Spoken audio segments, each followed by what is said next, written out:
नमस्कार, मैं हूं जर्नलिस्ट राजन। दोस्तों, अनुराग यादव के केस की अगर हम बात करें तो आज जो है 3 महीने पूरे हो गए। आज 30 जनवरी है और 30 अक्टूबर के दिन ही अनुराग यादव की तलवार से सरधड़ से अलग करके निर्मम हत्या की गई थी। तो आज जो है 3 महीने पूरे हो गए और 3 महीने में आज जो है एक बार फिर से तारीख लगी हुई थी और ऐसे में लोगों की उम्मीद थी कि आज तहसीलदार कोर्ट से कुछ फैसला आ सकता है लालता के उस घर को गिराने का, बेदखली करने का, उसके साम्राज्य को मिटाने का। लेकिन एक बार फिर से तारीख पड़ी और तारीख पड़ गई अब की बार 3 तारीख, यानी 3 फरवरी अगली बार जो है तारीख पड़ चुकी है। ऐसे में ग्राम प्रधान हैं प्रधानपति वीरेंद्र यादव, जो लगातार तारीख देखने के लिए आ रहे हैं और वीरेंद्र यादव ने एक किस तरह से परिवार का वीरेंद्र यादव साथ दे रहे हैं। आप देख रहे हैं शुरू से लगातार ये जो है परिवार के साथ खड़े हैं इस मुश्किल की घड़ी में और परिवार को इंसाफ दिलाने के लिए। और जिस तरह से इन्होंने लालता के खिलाफ एक बिगुल फूका है और जिस तरह से इन्होंने एक चिंगारी जलाई और जिस तरह से लालता के साम्राज्य की नींव हिलाने का काम इन्होंने किया, जो लालता ने सरकारी ज़मीन को कब्जा करके वहाँ पे जो खेती कर रहा था उस पर तो इन्होंने चकमार बनाने का काम शुरू कर दिया। लेकिन अब इनकी क्या रणनीति है, जिस तरह से तारीख पे तारीख पड़ रही है, तो इसको लेकर के प्रधान का मन भी जो है कहीं ना कहीं वो टूट सा गया है। लेकिन अब ये पूरी तैयारी कर रहे हैं लालता के उस साम्राज्य को हिलाने की, यानी उस मकान को किस तरह से गिराना है, क्या कुछ करना है, कैसे उसको वहाँ से हटाना है, उस सरकारी ज़मीन को कैसे खाली कराना है। तो इसको अब ये पूरी रणनीति बनाना शुरू कर दिए हैं। हम इनसे ही जानेंगे कि क्या कुछ इनकी रणनीति है, किस तरह से लालता के उस साम्राज्य को ये ख़त्म करेंगे और अनुराग के परिवार के जख्मों पे मलहम लगाने का काम करेंगे। प्रधान जी, आज आप आए हुए थे, एक बार फिर से तारीख पड़ गई है, 3 फरवरी तारीख पड़ी है जी, 3 फरवरी पड़ी है।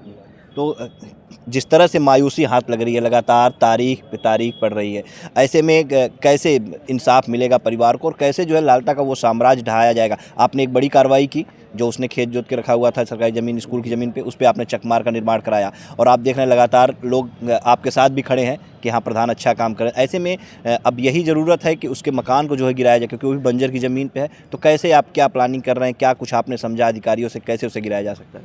देखिए, जो ग्राम समाज की ज़मीन है और चिन्हित भी हो गई है कि वो ज़मीन ग्राम समाज की बंजर है, तो उसमें हम लोगों का भी अधिकार रहता है, अधिकार मिला भी है कि जैसे हम लोग ग्राम समाज की ज़मीन हो, चाहे घुरगड्डा हो, चाहे स्वास्थ्य केंद्र हो, चाहे मटखन्ना हो, चाहे खरियान हो, अगर वो कोई कब्जा किया है या घर बनाया है, मकान बनाया है, तो उस पे हम लोगों का एक अधिकार ये है कि जैसे हम उच्च अधिकारी से भी समझे ये चीज़ों को कि इसमें क्या हो सकता है, आगे चल के इसमें क्या निवारण हो सकता है अगर हम उसको कोई कदम उठा दे तो वो सब कहें, पूरा हर चीज़ 2 दिन बाद बताएं हमें, हर चीज़ समझ के और ढंग से हमें समझाएं कि देखिए जैसे हम लोगों का एक बैठक होती है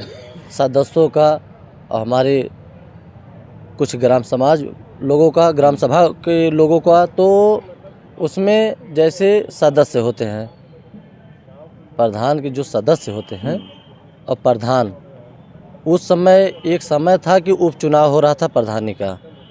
एक पहले प्रधान होते थे, उसके बाद एक नियंबर चुने जाते थे, उसमें से उपचुनाव हो रहा था कि उप प्रधान। तो उसमें अगर 15 सदस्य हैं तो जिसको 8 सदस्य वोटिंग कर दे रहे थे तो वो उप प्रधान हो जा रहा था। जैसे अगर प्रधान जी, हमारे बाबा प्रधान थे, उस समय चुनाव ये हो रहा था तो उसमें तुलसी यादव उप प्रधान थे। तो हमारे बाबा की जब मृत्यु हुई थी तो वो प्रधानी में ही मृत्यु हुई थी। तो फिर कार्यभार हमारे जो है तुलसी बड़े पिताजी हमारे थे बगल के, वो संभालने लगे। तो वैसे ही ये जान लीजिए कि इस जो ज़मीन हम बताएं, अगर हम लोग बैठक करके कार्रवाई का योजना एक होता है, कार्रवाई में लिख के अगर ये चीज़ें हम लोग खाली कराना चाहेंगे तो प्रधान को ये अधिकार है, वो खाली करा सकते हैं। वो कहीं भी जा सकते हैं, जैसे दीवानी जाएं, चाहे हाई कोर्ट जाएं। अगर वो कार्रवाई जो समिति की हम लोगों की बैठक रहेगी, अगर वो चीज़ अगर कहीं भी जाएंगी तो हम लोग वो लगाएंगे तो कोर्ट खारिज कर देगी उनका जो भी एप्लीकेशन हो देंगी। तो हम लोग अगर ये चीज़ें लगाएंगे तो जैसे खतौनी और ग्राम समाज की ज़मीन, हर चीज़ दर्शाते हुए हम लोग ये चीज़ें कार्य करेंगे। अगर हम लोग अभी देख रहे हैं शासन प्रशासन की कि शासन प्रशासन का देखते बीत जा रहा है 3 महीना, और हमारे पूरे विश्व की बात करें सब परेशान हैं कि प्रधान जी आप तो उसका घर अथवा चक्रोट बनवा रहे हैं, ज़मीन खाली कर दिए, बहुत मतलब बहुत वाहवाही भी सब कर रहे हैं। अपने मुंह से भी हम नहीं कहेंगे, अगर अन्य कोई कहेगा तो भी अच्छा लगेगा। नहीं, लोग आपका उत्साहवर्धन कर रहे हैं कि हाँ प्रधान हो तो ऐसा हो, प्रधान अच्छा काम कर रहे हैं, एक पीड़ित परिवार के साथ खड़े हैं। तो ऐसे में अब ये माना जाए, जैसे आपने अधिकारियों से समझा है, तो ये माना जाए कि हाँ आप जो है अपनी समिति के साथ बैठक करके और उस पर सब कुछ कार्रवाई करके जो है उस मकान को गिरवाने का काम करेंगे, उस खाली कराएंगे उस ज़मीन को। देखिए, अगर 1-2 तारीख देख ले रहे हैं तो ये जान लीजिए कि हम अपना कार्य जो है कार्रवाई अपना आगे बढ़ाएंगे, और उस पे हम लोग समिति बैठक करेंगे, और बैठक करके और ग्राम सभा से भी हम लोग साइन कराएंगे उस पे, ताकि वो कुछ भी लाल तक, चाहे पत्नी हो, चाहे लाल मोहन का जो साला दौड़ रहे हैं वो हो, चाहे जो भी हो, कोई भी कार्रवाई अगर चाहेंगे करने के लिए तो हम लोग भी अपने कागज़ से और फाइल से तैयार रहेंगे। जो भी करना चाहेंगे वो हम उच्च अधिकारी से भी समझे हैं, राजस्व विभाग में भी हमारे मित्र हैं, उनसे भी समझे हैं, तो हर चीज़ हम समझ के बैठे हैं। अगर शासन प्रशासन नहीं करेगी तो इस पे हम कार्रवाई अपना करेंगे, और फिर आगे जो होगा देखा जाएगा। क्योंकि ये इसके मकान का मामला जो विवाद है ये तो अभी तहसीलदार कोर्ट में चल रहा है, तो क्या आपने राजस्व विभाग के लोगों से समझा कि हाँ तहसीलदार कोर्ट में मामला चल रहा है, तो क्या इसको गिराना या इसके ऊपर कार्रवाई करना ये सही रहेगा? इसके बारे में कुछ आपने राय विचार किया, समझा? देखिए, इसमें राय विचार हम सब ले चुके हैं। अब बस ये जान लीजिए कि जैसे नहीं होता है कि कोई चीज़ नाक तक चढ़ जाए, तो ये चीज़ें तारीख पे तारीख समझ लीजिए नाक तक चढ़ गया है, और सर तक अगर चढ़ जाएगा तो समझ लीजिए उसका मकान गिर जाएगा। क्योंकि आज पूरा विश्व, पूरा भारत यही इंतज़ार कर रहा है कि उसका मकान, घर गिरे। हम तो चक्रोट बनवा दिए हैं, बहुत हमारे विश्व में बहुत संतुष्टि मिली है और बहुत सब खुश हैं, लेकिन जब तक उसका घर नहीं गिरवा देंगे तब तक हमें भी संतुष्टि नहीं है। अब ये समझ लीजिए कि नाक तक हो गया है, सर तक बाकी है, 1-2 तारीख नहीं, फिर वो घर गिरेगा, उसके बाद जो भी होगा उसको देखा जाएगा। डर नहीं लगता? नहीं, डर और नहीं लगता, क्योंकि हमारे साथ पूरे विश्व है। अगर हमारे ऊपर कुछ होगा भी ना तो हम ये जानते हैं, हमें पूर्ण विश्वास है। कोई फ्लाइट से, कोई ट्रेन से, दूर दराज की बात कर रहे हैं, सब जौनपुर ज़िले में आ जाएंगे हमारे लिए, हमें पूर्ण रूप से विश्वास है ये चीज़। लोग ये कहते हैं, फ़ोन करते हैं आपको, लोग आपको हौसला बढ़ाते हैं? हमें भैया ये जान लीजिए 24 घंटा में कम हज़ारों ऊपर के फ़ोन आता है, हमारी मोबाइल स्विच ऑफ हो जाती है, और हमें कहना भी पड़ता है कि भैया हमारे मोबाइल पे पूरे प्रदेश का, पूरे विश्व का फ़ोन आ रहा है, और मोबाइल भी मेरी डिस्चार्ज हुई, सबको भी बताना है, और सब उत्साह देते हैं और सब यही कहते हैं कि उसका मकान गिरना चाहिए, तभी संतुष्टि दिल को होगी। औरतें भी बेचारी फ़ोन कर कर के रोती हैं, तो ये सब कहते हैं, अच्छे अच्छे अधिकारी भी फ़ोन करते हैं, कहते हैं कि प्रधान जी अगर कोई तुम्हारे साथ अगर कोई गलत होगा तो हम लोगों के आने में जौनपुर देर नहीं लगेगी। अच्छा प्रधान जी, ये बताइए, जिस लालता के मकान को नोटिस चस्पा करने के बाद भी तहसील प्रशासन उसको बेदखली का आदेश, गिराने का आदेश नहीं दे पा रहा है, तारीख पे तारीख खींचे जा रहा है, उस लालता से आप खुलकर जो है पंगा ले रहे हैं, कह रहे हैं कि हाँ मैं गिरवा दूंगा?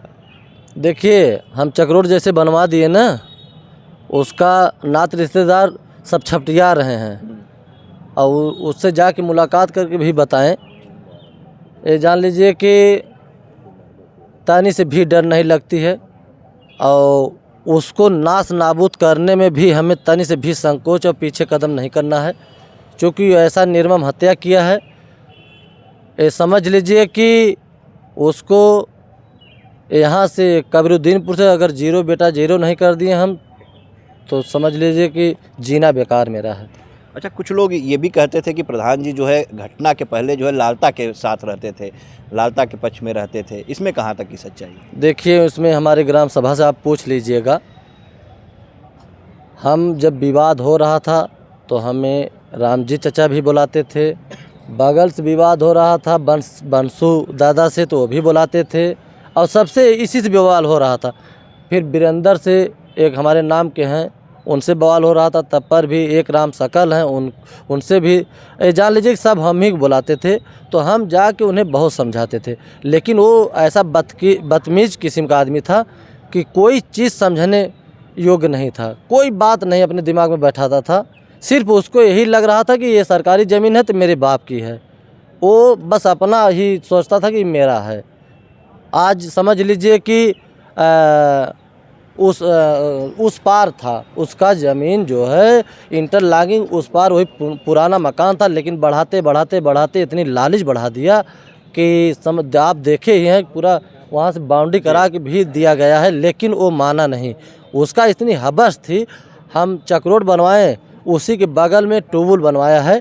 समझ लीजिए 1.5 से 2 फीट उसका जो ट्यूबवेल बनवाया है, अपना रूम 1.5 से 2 फीट चक रोड में बनवाया है। फिर उसके बाद एक टंकी बाद में बनवाया है, टंकी लगभग 1 से 1.5 बित्ता चक रोड में बनवाया है। समझ लीजिए इतना लालची वो है। चक रोड आने जाने के लिए भी हमारी गाड़ी उस दिन फंस गई थी। वहाँ पे अगर आप देखेंगे, देखे भी हैं आप, 6-7 कड़ी चक रोड बचा है चक रोड 15 कड़ी का।